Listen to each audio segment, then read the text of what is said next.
សែនខោចិត្តអនិនភរិយា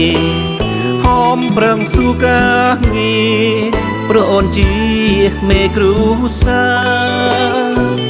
ទួងបីលំបាកអូនលួចអូនយំមិនប្រាប់អ្នកណាអូនធ្វើដើម្បីគ្រូសាភរិយាអស់ចាគឺជារូបអូនទួងរោគងារក្តៅបើនៅញញឹមអើយបងមានសង្ឃឹមមិនដែលស្រពន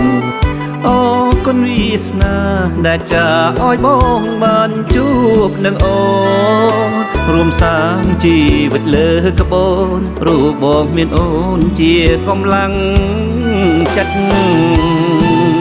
អូនតែងលះបង់ដើម្បីជួយញាតិគ្រប់គ្នាគ្រប់ពេលវេលាអូនព្រួយអូនភ័យប្តីសែនអាណិតមិនដឹងមានអ្វីសងគុណរូបស្រីឲ្យស្មើនឹងចិត្តមានតែពាក្យថាអាណិតពាក្យសន្យាពិតថាស្មោះលងខ្សែ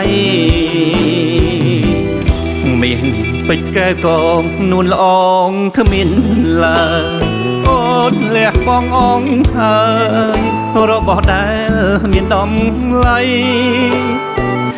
បងសូមអរគុណទឹកចិត្តប្រពន្ធមិនអាចកាត់ថ្លៃបេះដូងអូនដូចពេញឆ្នៃ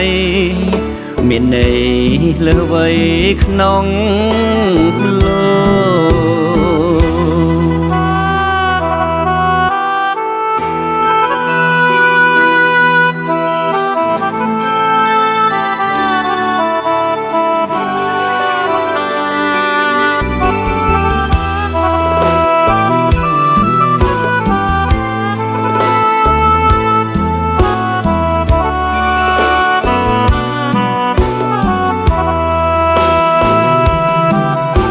កតែងលះបង់ដើម្បីជួយញាតិគ្រប់គ្នាគ្រប់ពេលវេលា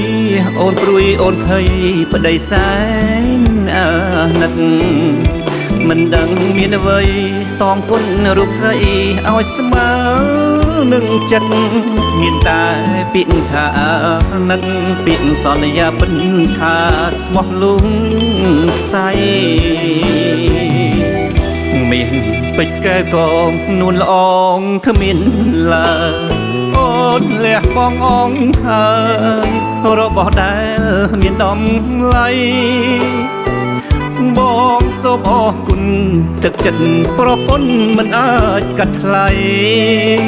បេះដូងអូនដូចពេញឆ្នៃមានន័យលើវ័យក្នុងលោក